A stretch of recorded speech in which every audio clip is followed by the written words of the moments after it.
Hello friends, ಎಲ್ರಿಗೂ ನಮಸ್ಕಾರ. ಹಾಗೆ ಎಲ್ಲ ಅನ್ನದಾತರಿಗೂ ನಮಸ್ಕಾರ. ಬೆಳಗಿನ ಶುಭೋದಯ.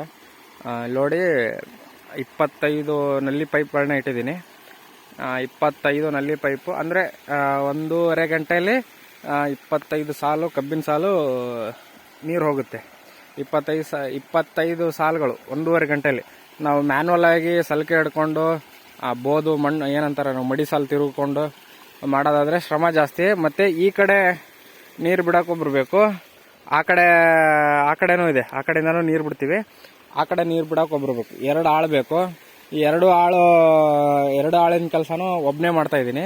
ಆಮೇಲೆ ಇಷ್ಟು ಇಟ್ಬಿಟ್ಟು 1 ಅವರ್ 2 ಅವರ್ ಎಲ್ಲಾದರೂ ಹೋಗಿ ಬರ್ಬೋದು ಆರಾಮಾಗಿ. ಮತ್ತು ಇಲ್ಲಪ್ಪ ಇಲ್ಲೇ ಇದ್ಕೊಂಡು ನೋಡ್ಕೊತೀನಿ ಅಂದರೆ ಇನ್ನೂ 10-15 ಸಾಲ ಎಕ್ಸ್ಟ್ರಾ ನೀರು ಬಿಟ್ಕೋಬೋದು. ಈ ನೋಡಿ, ಅಲ್ಲಿ ಮುಟ್ಟಕ್ಕೆ ರೀಚ್ ಆಗಕ್ಕೆ ಬಂದಿದ್ದಾವೆ. ಇನ್ನೊಂದು 10 ನಿಮಿಷ, ಜಾಸ್ತಿ ಏನಿಲ್ಲ. ಇದು ಇಟ್ಟು ಎಕ್ಸಾಕ್ಟಾಗಿ ಒಂದು 45 ಮಿನಿಟ್ಸ್ ಆಯಿತು. ಇನ್ನೊಂದು 15 ನಿಮಿಷದಲ್ಲಿ ಎಲ್ಲ ಸಾಲುಗಳು ರೀಚ್ ಆಗಿಬಿಡ್ತವೆ. ರೀಚ್ ಆಗಿದ್ದಾದಮೇಲೆ ಇನ್ನೂ 10-15 ಸಾಲು ಅಥವಾ 20 ಸಾಲು ಎಕ್ಸ್ಟ್ರಾ ಇಟ್ಕೊಂಡ್ರು ನಮಗೆ ವರ್ಕೌಟ್ ಆಗುತ್ತೆ. ಈ ಐಡಿಯಾ ಚೆನ್ನಾಗಿದೆ. ಈ ಥರ HDP ಪೈಪ್ ಸಬ್ಸಿಡಿಯಲ್ಲಿ ತಗೊಂಡು ನೀವಿನ್ನೂ ಇದನ್ನು ಮಾಡ್ಕೊಂಡಿಲ್ಲ ಅಂದರೆ ಇದನ್ನ ಗಮನಿಸಿ ಮಾಡ್ಕೊಳ್ರಿ. ಇದು ಕಬ್ಬಿಗೆ ಅಂತಲ್ಲ, ಬರೀ ಕಬ್ಬಿಗೆ ಅಂತಲ್ಲ, ಎಲ್ಲ ಬೆಳೆಗಳಿಗೂ. ಮೆಕ್ಕೆಜೋಳಕ್ಕೆ ಮಾಡ್ಬೋದು, ನೀವು ಗೋಧಿ ಮಡಿ ಮಾಡಿದರೆ ಗೋಧಿಗೂ ಮಾಡ್ಕೋಬೋದು. ಆಮೇಲೆ ಮೆಣಸಿನ ಗಿಡಕ್ಕೆ ನೀವು ನೀರಿಂದ ಯಾವ್ದಾವ್ದು ಬೆಳೆ ಬೆಳಿತಾರೋ ಅದನ್ನೆಲ್ಲದಕ್ಕೂ ಈ ಸಿಸ್ಟಮ್ ಮಾಡ್ಕೋಬೋದು. ಚೆನ್ನಾಗಿದೆ. ಲೇಬರ್ ಕಾಸ್ಟ್ ಕಮ್ಮಿ ಆಗುತ್ತೆ, ಆಮೇಲೆ ಶ್ರಮ ಕಮ್ಮಿ. ಸ್ವಲ್ಪ ಜಮೀನು ಇರೋರ್ಗಂತೂ ತೀರಾ ಒಳ್ಳೆಯದು. ಜಾಸ್ತಿ ಜಮೀನು ಇರೋರ್ಗೂ ಒಳ್ಳೆಯದೇ. ಅಂದರೆ ಜಾಸ್ತಿ ಜಮೀನು ಇರೋರು ಏನು ಮಾಡಬೇಕು ಅಂದರೆ ಕರೆಂಟ್ ಟೈಮಿಂಗ್ಸ್ ನೋಡಿಕೊಂಡು ಸಾಲುಗಳನ್ನ ಇಟ್ಕೊಂಡು, ಸ್ವಲ್ಪ ಜಮೀನು ದೂರ ಇರೋರು ಆ ಥರ ನಿಮ್ಮ ಅನುಕೂಲಕ್ಕೆ ತಕ್ಕಂಗೆ ಎಷ್ಟು ನಲ್ಲಿ ಇಟ್ಕೋಬೇಕು ಅಷ್ಟು ನಲ್ಲಿ ಇಟ್ಕೊಂಡು ಕೆಲಸ ಮಾಡ್ಕೊಳ್ಳಿ. ಈಸಿಯಾಗಿ ಆಗುತ್ತೆ ನಿಮ್ಮ ಕೆಲಸ. ಲೇಬರ್ ಮೇಲೆ ಡಿಪೆಂಡ್ ಆಗೋ ಅವಶ್ಯಕತೆ ಇರಲ್ಲ. ನೋಡಿ, ಎಲ್ಲ ಸಾಲುಗಳಿಗೂ ಯೂನಿಫಾರ್ಮ್ ಆಗಿ ಅಂದರೆ ಈಕ್ವಲ್ ಆಗಿ ನೀರು ಹೋಗ್ತಾ ಇದೆ. ನಿಮ್ಗೇನು ತೊಂದರೆ ಇರಲ್ಲ. ನೋಡಿ, ನೀವೇ ಬೇಕಾದ್ರೆ ಎಣಿಸ್ಕೊಳ್ಳಿ. ಕರೆಕ್ಟಾಗಿ 25 ನಲ್ಲಿಗಳಿದ್ದಾವೆ. ಕರೆಕ್ಟಾಗಿ 4 ಅಡಿಗೆ ಒಂದೊಂದು ನಲ್ಲಿ 25 ನಲ್ಲಿಗಳಿದ್ದಾವೆ. ಈ ರೀತಿ ಮಾಡ್ಕೊಳ್ಳೋದ್ರಿಂದ ನಿಮ್ಗೆ ಲೇಬರ್ ಅವಶ್ಯಕತೆ ಇರಲ್ಲ. ಆಮೇಲೆ ಕರೆಂಟ್ ನೈಟ್ ಹೊತ್ತು ಕೊಟ್ಟರೆ ನೈಟ್ ಹೊತ್ತು ನಿಮ್ಗೆ ಲೇಬರ್ ಬರಲ್ಲ. ನೈಟ್ ಹೊತ್ತು ಲೇಬರ್ ಬರಲ್ಲ ಅಂದ ತಕ್ಷಣ ನೀವು ನೀರು ಬಿಡದೆ ಇರೋಕ್ಕಾಗಲ್ಲ. ನಾವು ಏನು ಮಾಡೋಕ್ಕಾಗಲ್ಲ. ಸರ್ಕಾರ ಆ ಥರ ಇದೆ, ಪವರ್ ಸಪ್ಲೈ ಆ ಥರ ಇದೆ, ಅದಕ್ಕೆ ಅಡ್ಜಸ್ಟ್ ಆಗಲೇಬೇಕು. ಆ ಥರ ಕಂಡೀಷನ್ಸ್ ಇದ್ದಾಗ ನಾವೇನು ಮಾಡಬೇಕು ಅಂದರೆ ಈ ಥರ ಐಡಿಯಾಗಳನ್ನ ಮಾಡ್ಕೋಬೇಕು. ಸ್ವಲ್ಪ ರೈತರು ಸ್ಮಾರ್ಟಾಗಿ ಯೋಚನೆ. ಈಗಂತರೂ ಸಿಕ್ಕಾಪಟ್ಟೆ ಸೋಷಿಯಲ್ ಮೀಡಿಯಾದಿಂದ ಎಫೆಕ್ಟಿಂದ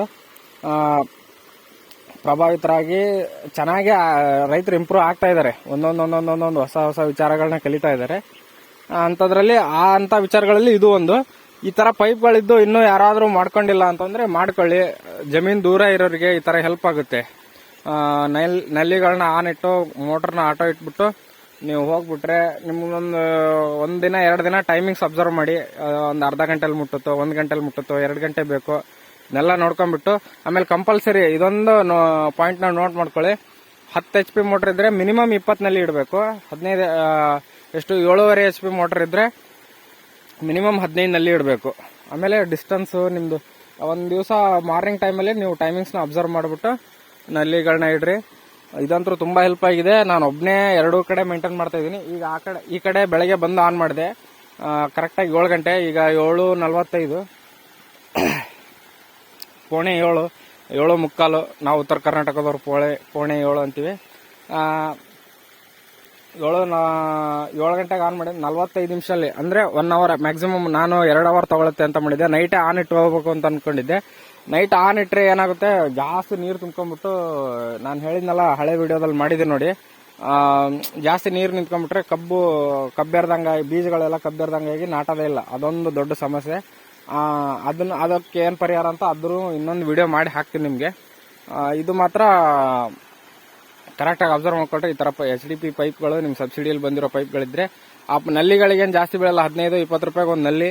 ಅದನ್ನ ತಂದ್ಬಿಟ್ಟು ಹೋಲ್ ಹಾಕೊಂಡ್ಬಿಟ್ಟು ಮಾಡ್ಕೊಳ್ಳಿ. ಇದು ಯಾರ್ಯಾರು ಈ ಥರ ಶ್ರಮಪಟ್ಟು ರೈತರು ಇದು ಮಾಡ್ತಾ ಇದ್ದಾರೆ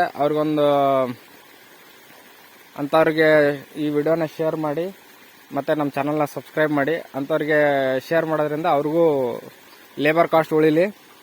ಅದೇ ನಮ್ಮ ಉದ್ದೇಶ, ನಮ್ಮ ಚಾನಲ್ನ ಉದ್ದೇಶ, ರೈತರಿಗೆ ಒಳ್ಳೇದಾಗಬೇಕು ಅನ್ನೋದು. Thank you friends.